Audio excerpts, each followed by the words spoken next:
All right, let's welcome everybody out today to episode 57 of Utah in the Weeds. My name's Chris Holifield. And I'm Tim Pickett, a medical cannabis expert of sorts in Utah.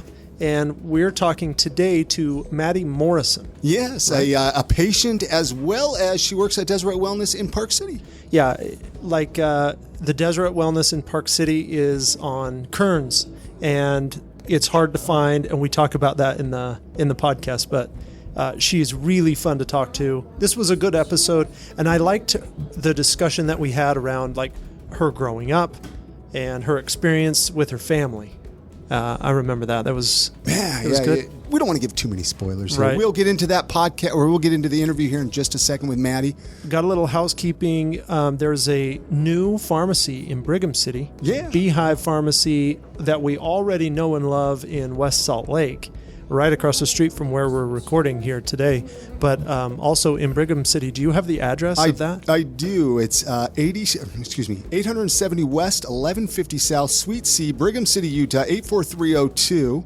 Their number 435-919-0966. Give them a call. Make sure they're open or their hours. Yeah, they had. I know Mindy Medeo is working as a pharmacist up there. She's the pharmacist in charge. Very cool.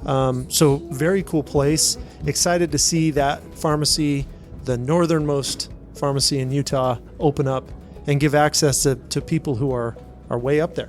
And then Utah Therapeutic, UtahMarijuana.org. You guys are opening up here in Provo. You guys have a grand opening on the 11th. Grand opening on the 11th. This Tuesday, coming up, Taco Tuesday from 12 to 6. We've got a taco truck coming to celebrate kind of a re-grand opening. So we're in the same building as Deseret Wellness in Provo. We are not in their space. We have our own entrance, our own space there. Look for us there on Tuesdays, Thursdays, and Saturdays right now, 12 to 6. I'm really excited about Utah County because we have a lot of patients that drive up from the south, and this gives them really an hour less drive, than driving up here to the Salt Lake Valley. So, yeah, super excited. Come down and see us. Take a selfie with the marijuana gnome. The marijuana. That should be our mascot of the podcast, right? Maybe it's your gnome. If you know, out there at the marijuana gnomes, I gave them away for the birthday, right? Yeah. They've just become something of a thing that we think is fun. UtahMarijuana.org/podcast. Go listen to all the podcasts there. They all should be up there for the most part. Share some of your favorite episodes on Facebook, Twitter, Instagram. That way we can kind of help grow our audience because that's the way we're going to grow is word of mouth. And I don't know, anything else you want to mention before we get into this episode here and talk about... talk with Maddie? I don't think so, Chris. Let's get into it. All right, here's that conversation with Maddie Morrison. Thanks so much for listening, you guys. Let's talk about your relationship with cannabis. When did that start for you? Yeah, so I was probably between the ages of 14 and 16. Very young, too young, and... Were you by yourself, with friends? With friends. Well, we weren't really with friends. It was not a very good crowd. Pseudo friends at the time, right? Yeah, I kind of stepped outside of my crowd, and I was just like, I don't know. My mom kind of gave me the go-ahead. She asked me if I had ever tried cannabis before, and I said no, and she said... Now, did she say it like that? Have you tried cannabis? Really? Yeah. Didn't call it marijuana and anything? Yeah, no. Did she? Oh, nice. Yeah. Okay. Yeah, it's very... well known in my family. Like everybody pretty much uses cannabis, so it's been a great culture in my family. So very cool. When I kind of get those roadblocks of people who aren't so open to the subject, it's a little bit strange for me because you didn't grow up in the same environment that I would say most would be here, right, in Utah. Totally. Yeah. Right, you grew up in an environment that maybe you live in our future. Yeah. where we're going to raise our kids is with more openness and talk about it more. So when you were using cannabis when you were younger, did you feel that fear of getting caught as much? Totally. You still did? Yeah, I totally did. It wasn't so much getting caught by my parents, by my mom. My family background is something we can talk about later, but... Yeah, my mom just always was very open about it, and my grandma is very open about it. My grandma is, I hate to put the stigma on it, but she's the biggest pothead I know. Right, so, my grandma's great. And your family's out in South Dakota, Yeah. right? So Yeah, for most of them. people listening, that's where you were born and raised. That's where you first started using cannabis. Now, what's South Dakota's laws current? Are they a medical state, or are they recreational, or are they just nothing? So it was fully illegal, very harsh laws, very conservative. It's a very conservative state. Yeah. Very much was not okay, even though everybody kind of was aware that everybody was using cannabis. The harder drugs are also an issue in South Dakota as well. So it was kind of drugs were a big topic. I hate to say drugs, but drugs was a big topic in South Dakota. And, I was more so just afraid of being caught by cops. So it wasn't really family that I was scared of or anything. Yeah. It was just cops. So Right. it's a small town. There's not really anything that they can do aside from follow cars around town that are perfectly doing nothing wrong. So it was a small town then? Oh, that so you small. very- Only very- one stoplight in the whole Okay, city. because I'm Yeah. familiar with South Dakota, and I know how it is. It's like weather. What is there? There's only a couple of big cities in South Dakota, Yeah, right? And they're not even that big, I Yeah, guess. the biggest ones are Rapid City. That one's about a 45-minute drive away from where I grew up, which is in Lee Deadwood area. So, yeah, little old western town and just very small school. I grew up with the same kids from kindergarten to graduation, pretty through. much. Yeah. So it's kind of like you had to kind of accept the people that were there. Not a lot of choices of who your friends were. Not a lot of totally. choices of who you spent time with. Yeah, and cliques weren't a thing. It was Yeah. just everybody was the same friend group.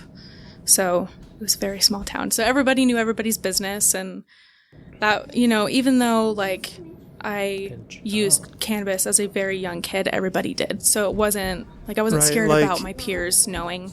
Yeah, or it's anything. a little different than here, where you have little groups of kids that would use or not. Yeah, it's more cliquey. And it's like in everybody bigger knows places. who the groups are, but in your case, it's all just one group. Yeah, exactly. Yeah, that is small town. Yeah, very small town. Yeah, I've visited places like that, Chris, but never lived in one. Yeah, no, I've I visited them as well. Yeah, I visited. Now, but at 14, you probably weren't even familiar with the term medical marijuana, medical no, not cannabis. really. It was all just recreational, so Yeah. to speak. Even though there probably was things that it was helping out. Yeah. Even at 14. Yeah, as a young kid, I definitely used it recreationally, but I knew that there were times where I was like, okay, I know that when I use this before a test, I focus a little bit better, I feel more confident, I feel like I have a better outcome with my test, that sort of thing. So I definitely was aware that it was helping me in some ways, but it didn't really register the medical aspect of it until... Right, you're not considering it, and let's go back to that. That term medical, Yeah. we use it now because it's almost like a legal term, Mm-hmm. right? But if you're using the plant for some type of benefit or some type of change, that's essentially what we're doing with the medical side Exactly. anyway. And you don't even need to call it medical. It just is what it is. Exactly. But focus, you found. Did you find that some strains, were you able to choose what strain you got there? I feel like when I was young, I have a super high tolerance. So when I was that young, I was anything really kind of helped me. Anything was very mind altering. Mm-hmm. So even if it was being in the same room as somebody, I would still feel kind of a change in my body or my mind. I didn't really pay attention to strains just because it was kind of what you could get back then, and now it's more so I'm learning as I'm going through my journey, because then it was just my experience with cannabis. Now I feel like I'm on my journey with cannabis. So it feels like a mind change. So now I'm learning about terpenes, I'm learning about cannabinoids, I'm learning about what my body needs. I have a little notebook that I write when I try new things. I write, what the brand is, what it was, my dosage, the changes. So I'm kind of keeping track and making it more catered to Maddie. If that makes you're sense. personalizing your own experience. When did you right? start doing all that? How long ago did that all start for you? Probably mostly when I started in the industry, when I started at Deseret Wellness. So I took about 2 years off from cannabis because I started at a credit union when I first moved here, and I worked there for almost 3 years, and it was very much a different culture. I was so scared. I was scared I was going to get in trouble. I didn't want to get in trouble. I didn't want to get fired. I wanted to be a good adult. I just graduated high school. I just wanted to be very clean and Did you I don't think know. that okay, now I'm gonna grow up. I'm gonna be adult, and adults don't smoke weed. Yeah, and that's Is what that really what that's you? really what I felt. Interesting. Because when I worked at, I don't know if I should say it, but I had a really bad experience at this credit union, and that's kind of, as I worked there longer, I started just kind of, I don't know if I was starting to resent my job or I don't know, retaliate. I don't know, but I started using cannabis again. As a way to probably escape at that time. Yeah, because I was just like, I just feel so unhappy and I just feel like I'm trapped here. And it was a way for me to heal some of that depression and heal some of those things that, some of those traumas that happened during the 3 years that I worked there. And that was kind of game changing for me because then it started helping me with those traumas and with those, issues. So I don't want to get emotional, but right, because you're diagnosed with PTSD, and that's your qualifying condition in Utah, and that's primarily what you use cannabis for from a medical standpoint. And pain as well. I have really bad lower back pain. Okay. And do you find now that you're through this journey like that, how has cannabis helped the PTSD? Yeah, so I have really bad insomnia associated with it. I'll get nightmares, I'll get flashbacks. I can't there are some days, well, before I got back into my cannabis journey or when I first started again after 2 years, there would be days where I wouldn't sleep for a couple of days. And it just was thinking... Because you have trouble falling asleep and staying asleep because of the nightmares. Yeah, because sometimes I'll close my eyes, I'll start to relax, and then I'll get a flashback of something, and it'll just make me uncomfortable, and I'll cringe, and I just get really anxious. And depending on the flashback and the severity of that situation, there's some nights where I just can't sleep, period.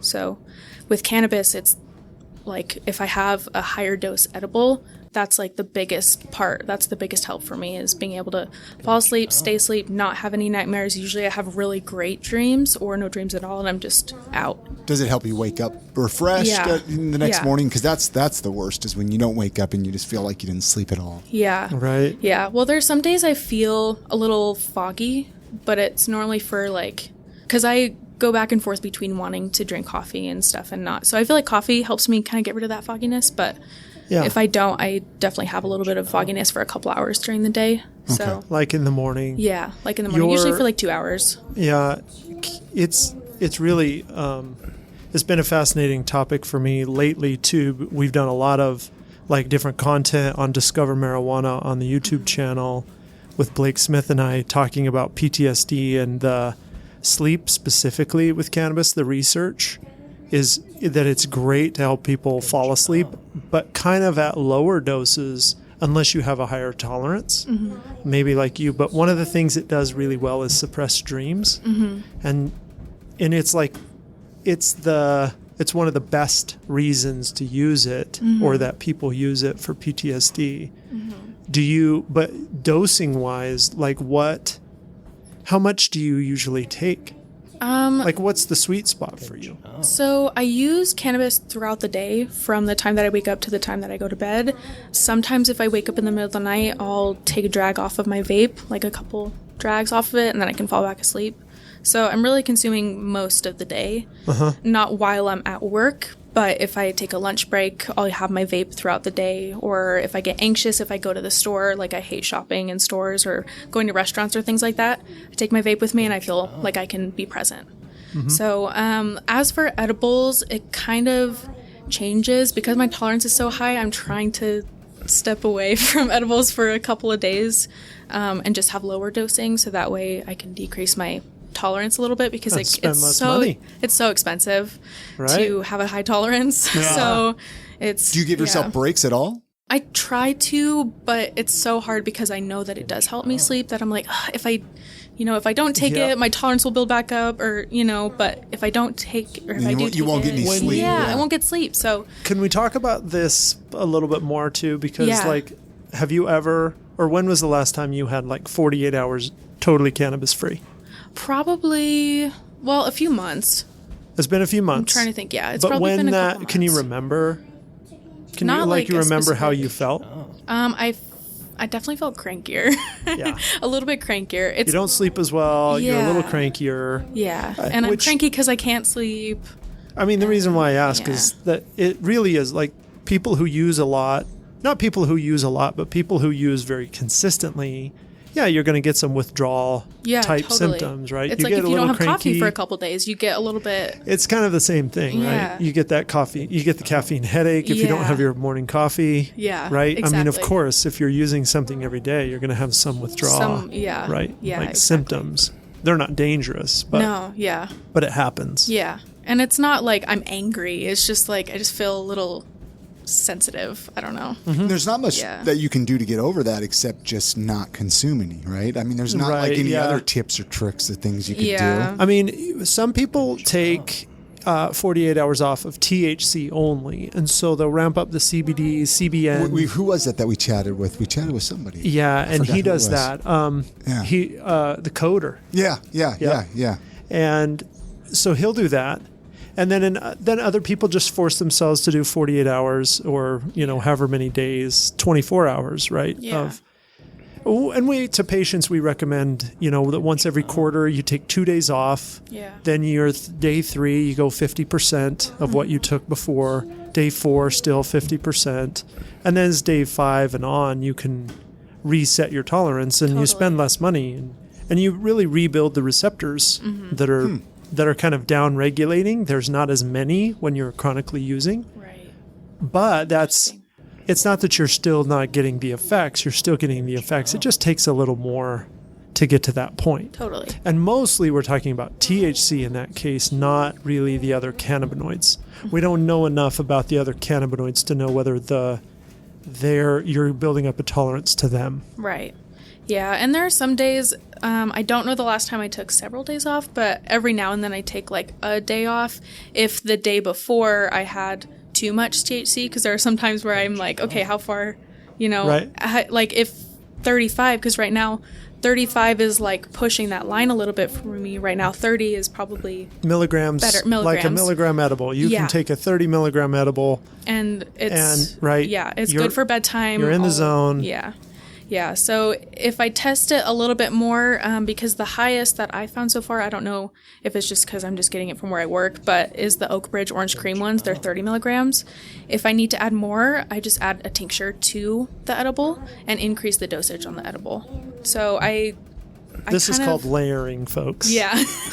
Yeah. For those so, of you out there who are interested in this, yeah, it's this is layering one thing kinda over the other. nice. Yeah, because then you can always I just feel like it's extending the life of that product because you're using its full ability, if that makes sense.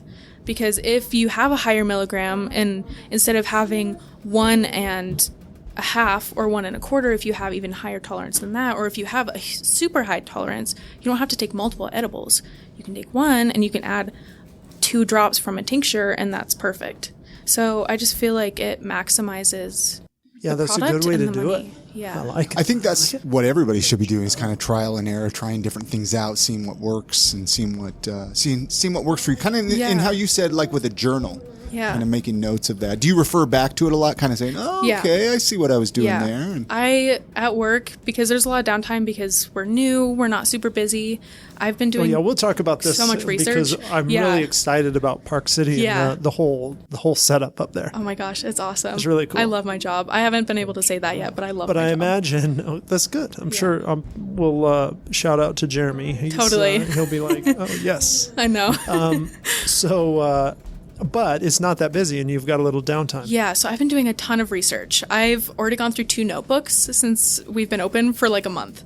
I do a ridiculous amount of research about terpenes, about cannabinoids, about dosing, about different studies that have been done, that sort of thing. I really want to. I've watched so many TED Talks, so many YouTube videos. Yeah. Like I just really want to absorb it all, and Yeah. So what do you do at Deseret Wellness? Just like I'm an operations associate, so I work in the vault mostly. Okay. Occasionally, I'll work up in reception or on the med floor helping patients. in the vault. What is a person? The vault is where all the product is. Okay. So Okay. so I'm just fulfilling orders. So when the patient is with the pharmacy agent at the register, they ask for the product they want. They print out the labels. The labels have everything that they need, like the patient's name, date of birth, our location, the pharmacist, that sort of thing. And then they bring that to the vault. I grab all the product, and then I put the label on and then send it out. So, and then also update like menus, the website, that sort of thing. So I'm kind of on the back end of it with. Didn't I read somewhere that Utah you can finally use out-of-state patient IDs? Yes. That Finally just they- In started. fact, Deseret Wellness Yeah, was 'cause the I first to know- post it. Yeah. Yeah. That out-of-state card holders can register with the EVS system, and the Department of Health will verify that card, that the card is legit In whatever state they're from. in whatever state they're from. So, like, if you are from California, and yeah. you have a med card, then you can come here and you can use for 21 days, Yeah. 3 21-day periods per year. Yeah. And you go through this process, I think it's $25 to get the card. Yeah. How much product can you buy? I mean, that's up to the. Now, see, that's this where, is 'cause where you're a pharmacist. 'cause You don't have a pharmacist. We had a situation a couple of days ago where one patient came in, and then it was like, okay, the pharmacist was like, oh, yes, our first one. And we were all so excited. We were like, okay, let's see how this is going to work. Yeah. And then I left for the day, so I have no idea. Oh, right. I have on no how idea. much they can buy. Yeah. I I'll have to I ask. guess it's up to the pharmacist. Possibly. Like, I'm sure they Right? have to have a consultation because they're out of state. They've never Yeah, purchased in Utah I don't know. before. I don't really know. Right. how I that think works. those details, yeah, we don't really know. It'd be interesting. We need an out-of-stater Yeah. to be on the podcast after having the Yeah, experience, seriously. right? And in Park City, you would think you're going to see Right, a so lot many more. tourists. Yeah, you're going to see a lot more of the out-of-staters. Yeah. My wonder is how long will that take the out-of-staters to get approved? That's what I is it was gonna just take going to them? talk Like, about. what if too. they're only in for a weekend? Right. Right, does that- and I put my card application in on Friday, and I arrive at 4, and then I don't get approved till next Wednesday. Yeah. I would think you got to have some foresight Right. to Yeah. you got to plan ahead. Let us know. Yeah. Drop us an email if you can. I don't Totally. know. That might be kind of hard to explain in an email, but I'm Yeah. curious. Well, like, I think you what- left your phone number in the email too. I can always call Yeah, you. I'm Yeah, just and we'll put curious it in the how intro it works, on you know? how it Like, works. yeah. I mean, and find even as out. time goes on, Yeah. weeks go Yeah. on and months go on. Yeah, because we've definitely had a couple of people since we've been open that have been like, "Are you guys recreational? Can we buy?" And it's like, "No, We I'm wish, sorry." we wish. Come with Which your is snow so pants surprising on. for us, right? We know we know the system so well because we live it and breathe it all the time, but there's so many people who we see even every day who are like, wow, I didn't even know Yeah. medical cannabis was illegal in Utah Yeah. until last week. Yeah, I know. I told my stepdad, he's like, I just checked in with him and he was like, "What are you doing now? Are you still at the bank?" And I was like, "No, here's the thing." I had to like gently explain it. I mean, he uses cannabis for sure, but I don't know that he's necessarily okay with me working in the industry. I know a lot of people that I know have been kind of worried about that, but he was like, "It's legal there." And he talked about the church. He was like, "The church let them do that?" And I was Yes. like, "Oh God, yes." Yes, as a matter of fact, Yes. they did. They were part of that negotiation. Yeah. apparently. Big part big of it. time. Just Where crazy. where would you like to see yourself go in the industry? Do you have any like long-term goals or plans or So- thoughts? I didn't think I did. I thought I'm starting school, so I was just like, this is a part-time job. I'm just gonna work part-time job. I'm really interested in cannabis. It helps me. I like using cannabis. yeah. It's cool. I'm like, sure, yeah, I think it would be really interesting. When I had my interview with Jeremy, he asked me why I wanted to be in the industry, and I said, I've been on the receiving end of cannabis, the receiving end of the industry, and I would like to be on the giving end. I think it would be an interesting perspective of helping patients, but also healing myself in a lot of ways. So that's, I love the industry. Now that I've been a part of the industry, I'm like, oh my God, this is it for me. I like this. So doing my research, I really would like to get into sustainable packaging for the cannabis industry because we are a green industry, but our packaging is not green. So No, Now, not at all. What would you do, like just the packaging that the product comes in? I guess? Yeah. So if it can be like recycled plastic or like hemp packaging, like hemp, come on, like that's a missed opportunity in my opinion. Like True. hemp Right. is We used should for, already be way ahead in this, Yeah. in this deal, right? Yeah. We produce all the biomass to make the product. Yeah. So Can we it's not like, just grow a little hemp and do that too? Yeah, like grow hemp for packaging and just make packaging. It just seems like if you have a hemp license, it seems like a missed opportunity. Sure. I'm sure that there's more that goes into it, but if I can do something to kind of push that forward, or if I can work along with somebody and have them train me in that sort of way, I would love to be a part of like the sustainability aspect of it. So that's kind of what I would like to go to, but That is really Yeah. cool. yeah. So you said you're still in school? I'm starting school in May, so I haven't gone to school. What are you going to school for? So I want to do humanities, Okay. And also environmental science and sustainability. I would like to do something with like environmental policy or like cannabis policy. I think that would be kind of interesting. I mean, you could get in now. Yeah, totally. Like, it's not a bad time. Yeah, and I'm in the industry. I have my foot in the door, so Well, you'll understand the policies and the rules and the culture around it. totally. And I think that'd be pretty cool to be starting school Yeah. right now. Yeah. Want to go into something like this, which, and we think we're once we hit like adult use, okay, well, the fight is over. But we're just at the beginning Oh yeah. of knowledge about what the plant does and how it can help and how to manipulate it. I mean, your journal is a small part of that process Totally. for everybody. What do you think the best? Can you point to a couple of things or one thing that you've gone back and looked at your journal and said, "Oh wow, I remember doing that and that makes sense now," or something? Yeah. So are you like asking about the products that I've tried, or like just my notes, just my research? Just your notes. Just my notes in general. So with that one, definitely always going back to cannabinoids and terpenes, always, like daily, referencing that. Especially when patients, like if I am helping a patient, or sometimes, because some of our employees don't have a medical card, so they can't purchase product. So some of them have, like I have a medical card, so I have that kind of step ahead where I can test the products and then kind of explain those to patients. Yeah, you can talk about it's important to people know too. There's rules about Yeah. what you can and can't say, right? Exactly. So you can't say I recommend, you can't say this is good for this heals this. You can't guarantee something. So, you can let patients know that based on what other patients have told me, this is kind of what they happened. But again, keep in mind, everybody's different. Cannabis affects everybody differently. So I always explain to people, it's like, I like can't. It's like in my pinpoint it. experience, Yeah. right? Yeah, then and you can't. You kind of can say that, but you can't even really say like this helped me. Like you can't really say that. So. That's really it's kind of interesting. Kind of restrictive. Oh, it's very restrictive. I mean, I get the point that Yeah.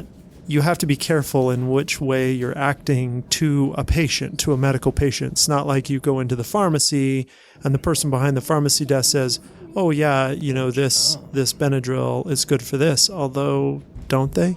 Yeah. Right. I mean, I think it's a little bit weird Yeah. how that works. They want to treat our pharmacies like Walgreens, but they don't want us to let us act like Walgreens. Right. Yeah. Right. Like you would That's go so up to the true. pharmacy tech at Walgreens and you'd say, "Hey, I've got a really stuffy nose. Can you recommend a product that would help?" Yeah, and they Oh my will. God, and then they will. Oh, of They course totally they will. will. And And they'll recommend that's dosing legal, but even. they You can't do that at but the you can't do it cannabis that pharmacy. unless do that you're at the the pharmacy. pharmacist Exactly. or the QMP on the back end. Yeah. Do you find that people in Park City, have you seen patients who've come in and been really intimidated with the process? I don't Or- think so. I No. think everybody's been pretty much on the same page. People of all ages, of all like anything, wherever you came from, like anybody has come in, and it's been really cool to see how patients are kind of taking their health into their own hands. I love seeing that. I love that they're like talking about their experiences. We as pharmacy agents, we want to hear that. We want to hear experiences, and because then we know what to tell other patients. You know what I'm saying? Like if a pharmacy agent hasn't been able to try a product because they're not a medical patient, they can get like explanations from other patients. So it's just really interesting that we're all kind of learning together. We're all I love how much we're all learning. I don't know. I just love being a sponge to all of it, and it's just really fun to be a part of. It's pretty cool. Yeah. And it's kind of like the Wikipedia, you know. Yeah, totally. There's not like a label that says, okay, this does this does that. Do you have any favorite websites or anything that, off the top of your head that you know of, or anything? I mean, I guess that's a tough question just to ask off the top of your head. But we use a lot of different websites, so especially when we're looking at different strains and trying to like figure you personally, out, even, you know, me personally, I use Leafly. Okay, that's for my like go-to. a lot of your research. I have the app on my phone. I use it at work. And so you're always on there. Always on it. Sometimes it doesn't have the strains. So if you just Google like the name of the strain and then strain after it, it'll find you a website that has the information on that strain. So if Leafly doesn't have it, usually it does, but occasionally you'll find one that isn't on there. Do you use flour at all? Anything like flowers or I use everything. Okay. Yeah. So favorite strain or anything? Right now, sugarcane by Trike. I haven't tried that one yet. I think it's a hybrid. Okay. It smells sweet, it tastes sweet. I feel like it's very smooth. It's not like harsh at all. It never makes me cough or anything like that. It's so like mellow. It feels immediate relief in my body. It's a great strain. So, I recommend. Trike's been putting out some pretty decent one of the only we've talked about this on the podcast. Right? Yeah, I mean, they're just we have so much flour right now. Down at the pharmacy the other day, and you look at the list, and Trike's just hammering out some product. Yeah. Well, recently we got a shipment of regular bud and also popcorn. Yeah, the little buds. Yeah, we have a lot of flour right now at the Park City. Park City. At Park City. Yeah. Probably just because it's not as busy as say Beehive or Dragonfly, or even the one in Provo. The one in Provo. Yeah, right? they're so busy. Because you guys are seeing maybe 50 people a day up there in Park City, if that, right now. And that's partly just because of its location, too, right? It's on Kearns. And Park City has such high regulations about signage. We so can't have a Green not only Plus. already do you have this restriction that you can only have the Green Cross or you can only have certain signs, but then you have Park City to deal with, which is really tough. And you're in the basement. Yeah, and we're in the basement. Yep. And everybody's like, sometimes we get calls and we're like, I've been driving around like 3 times. I don't know where it is. Yes. It is pretty restrictive. Yeah. Once you get in, it's a beautiful store. Oh, yeah. It's so bright. It's so clean. It really just reminds me of the Provo one, though. Oh, yeah. Yeah. It's just...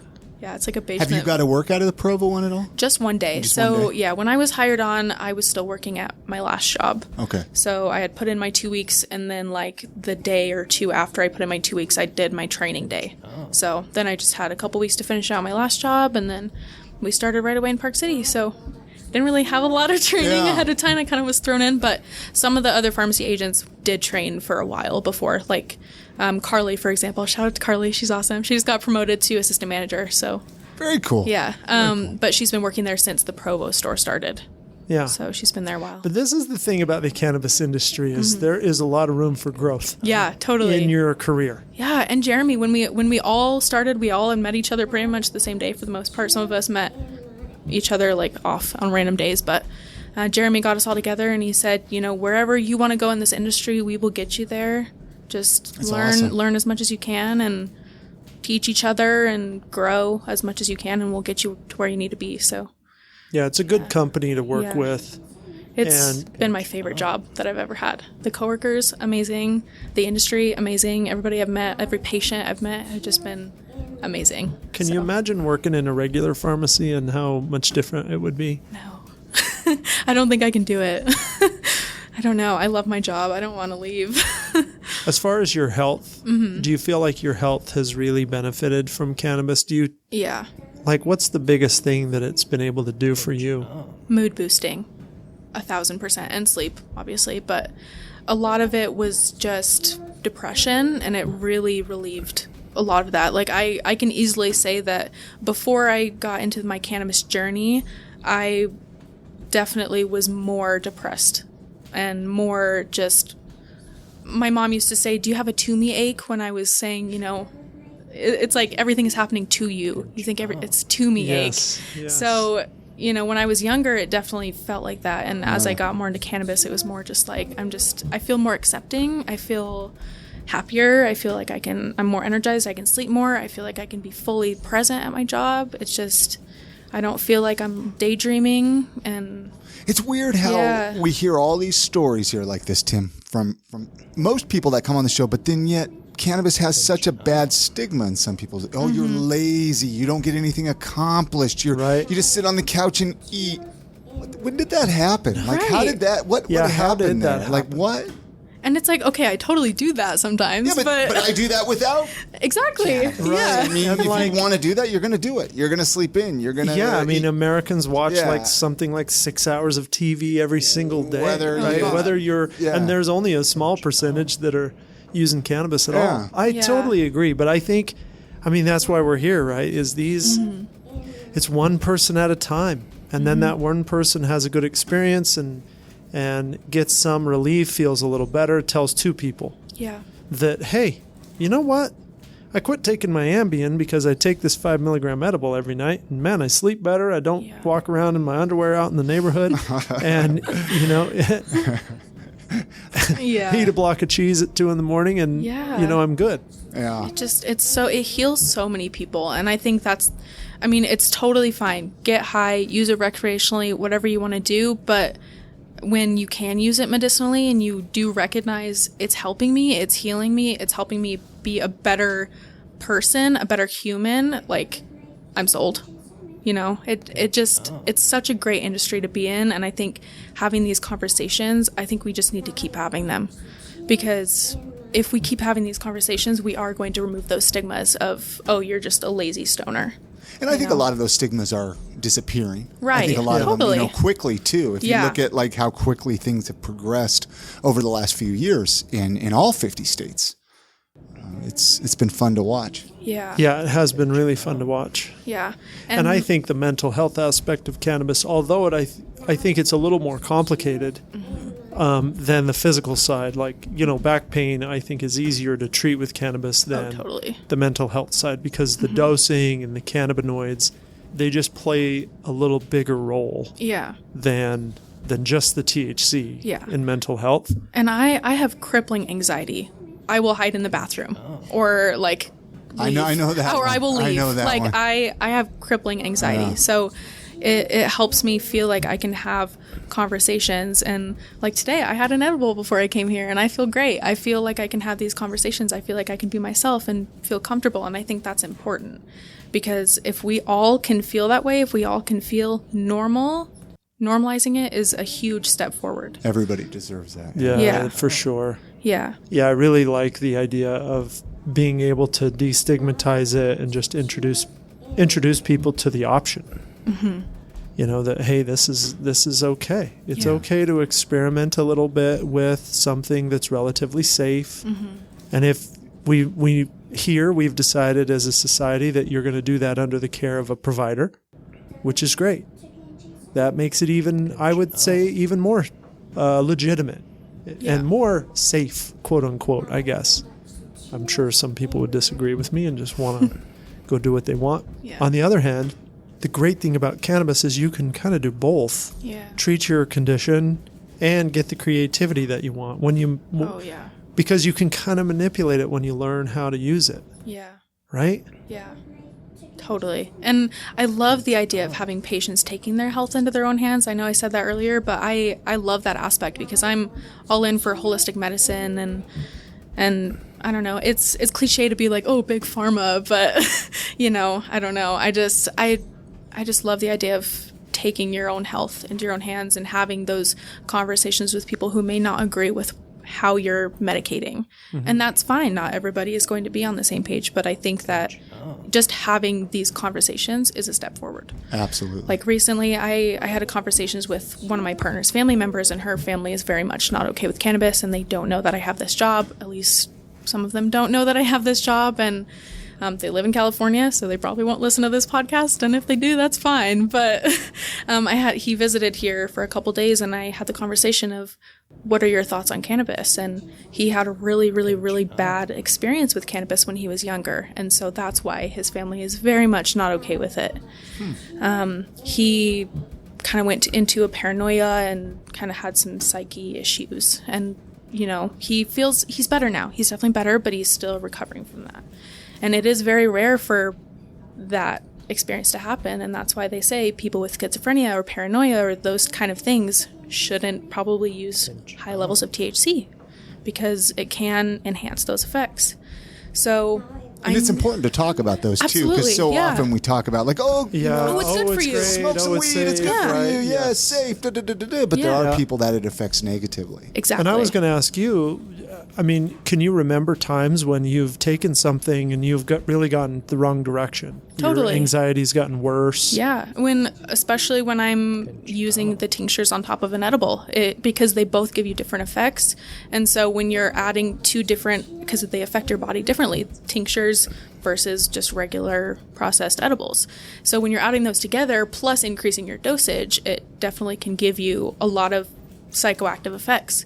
So just a couple days ago, I pushed my limit a little bit too far, and I was really anxious, and I was cold, and I don't know, it happens. But now I know not to have that much THC. Do that again. Exactly. Right? And that's the whole point. That down in your journal. Do not have that much. 5 drops of this tincture plus 1 edible X. Too much. Yeah, exactly. Next time. But that's okay. But that's good to know for people because you can get that anxiety. Too much THC is typically the cause. Yeah. You can do things to help. You can take a hot shower. You can even add more CBD tincture. Yeah. Mm-hmm. I always do that. That's my go-to. Immediately take a CBD tincture. Sit on the floor in the shower for a couple minutes. Mm-hmm. Yeah, that's usually what I do. Remember that you were okay before this, and give it some time. Mm-hmm. You're really overemphasizing the present is how I've heard it described. Totally. And because you're not able to access like your memories as well, and you're not able to tell time as well, that kind of accentuates that anxiety when you overload the brain with THC. Yeah. So, you got to give that kind of time to pass. Yeah. A lot of that is just putting yourself back into a safe space in your mindset and just being like, okay, I'm scared right now. I've had too much THC. I'm cold, like whatever you're feeling, but just be like, okay, like it's going to bounce off of me. I'm going to put my head into a safe space. My safe space is cuddling with my girlfriends. Like, that's just, I just. What do you, when you started to use this more, like more medically, did you have a plan? Did you kind of figure out the dosing first? Yeah, or was I think it kind of like I kind of just wanted to try a bunch of things, figure out the dosing right away, write it all down, and figure out what works for me, so that way I have a solid set routine, next year or something. So I want to have this first year. I want to keep experimenting with it because, my body can change. Like, sure. The same things that helped me now could not help me in a year from now.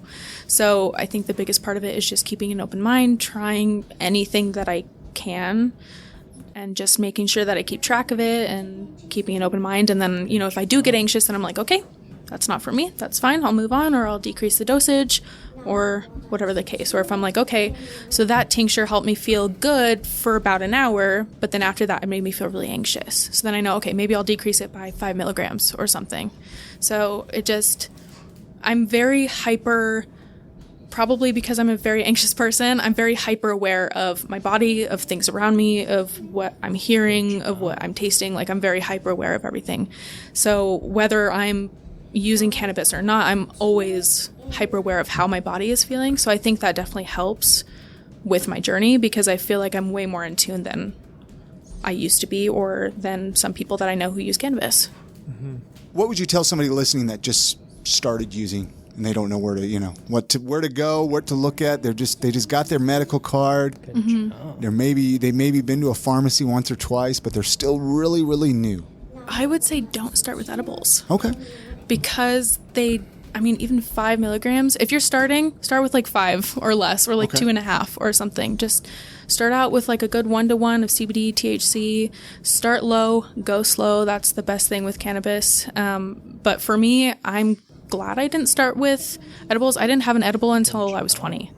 So I just smoked flower up until that point, and I feel like that was a good, like, by the time I had tried edibles, I had a pretty good tolerance with flower that going into edibles was a really easy transition for me. Yeah, you had a good idea on how it worked, how it might feel, and so on. Exactly. So I had quite a few more years to my cannabis history at that point by the time I tried edibles. So I feel like don't start with edibles. Maybe start with like a 1-to-1 tincture or 1-to-10 tincture, more CBD even, and just start with that. Start with a low amount of THC and just increase from there.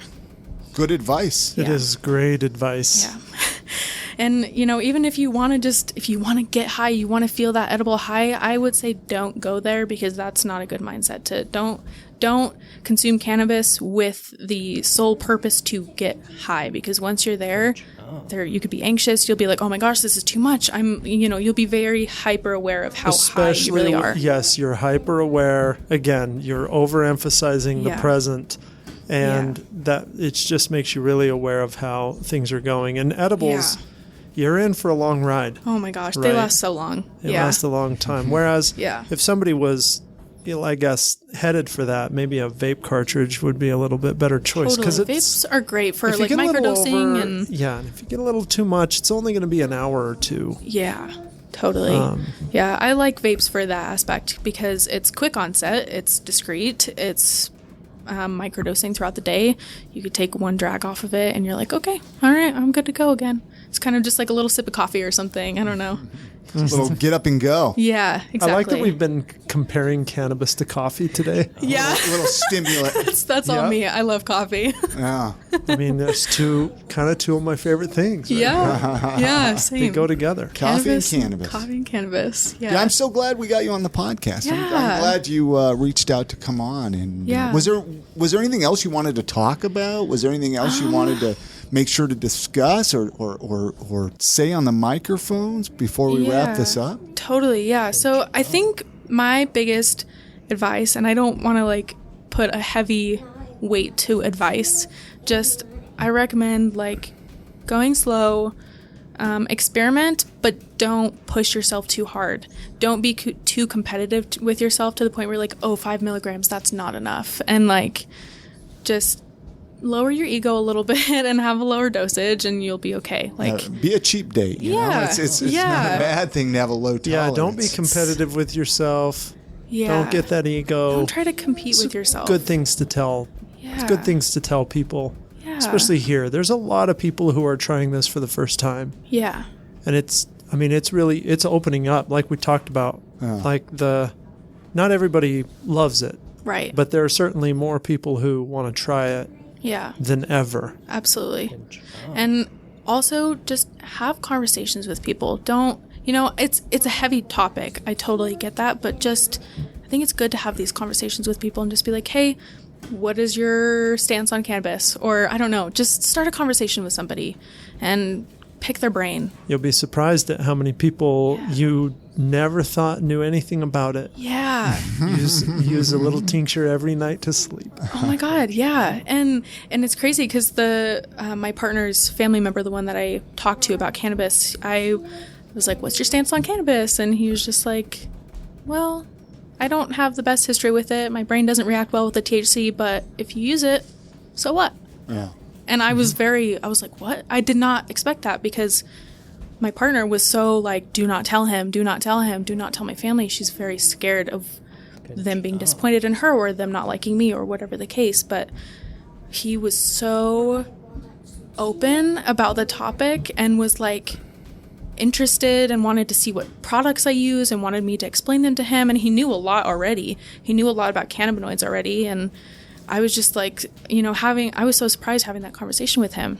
It was crazy. And I'm just like, why do I not have more conversations like this with people? Because I think it's important to have those hard conversations. I think for a while, and I know I've said this on the podcast, if you would talk about it, you would automatically get labeled, and nobody wanted to get labeled. Right. Yeah. Now it's okay to be labeled that. Now it's okay to say, hey, you know what? It's legal for me to consume it. Yeah. Right. So it's okay for me to talk about it. Yes. Because I've had jobs I didn't talk about it because I didn't want to get... No, I didn't want to have to get tested, Then you're labeled, then you get tested, and then of course you have to deal with that. Yeah, so but you're right. It's not as taboo now to be labeled as a cannabis user. Yeah. Because it's especially here. Yeah. Because you can only be a medical patient. Yeah. And be a cannabis user here, so it almost gives you a little bit of cover. Yeah, totally. Use that medical as the cover to try something new. And then they're like, oh, that's good that it's helping you. Right. It changes their. You're like, I use cannabis for PTSD. They're like, oh, okay. And then they like want to hear about it more, you know? It's really cool. Yeah, it's really interesting. And like being from a small conservative town coming here and also a pretty conservative state and then it being legalized, I was like, wow, this is awesome. This is great. I'm staying in Utah like forever. And then recently, South Dakota fully legalized it for adult use and medical use. Which is crazy. I did not and think you're like, I want to go home now. I was like, I did not think that was ever going to happen. Wait, so they can grow see, it now too, you have all the opportunity in the world, right? Yeah. Because all of the states are opening up. Yeah. There's just, we need you to go get that education and get back out here. Yeah, seriously. I know. I'm like, I just love all of the policy changes that are happening. And I do like how Utah is doing it. I think, you know, there are a lot of people are like, oh, this is too strict or whatever the case. I think Utah is doing it pretty well for a state that just started. Amen. Yeah. Yeah, I think they're doing pretty great. There are some things that are like, okay, that's... It could be worse, though. Could be worse. Could be worse. It totally could be worse. I mean, you could have incredibly restrictive maximum purchasing. Yeah.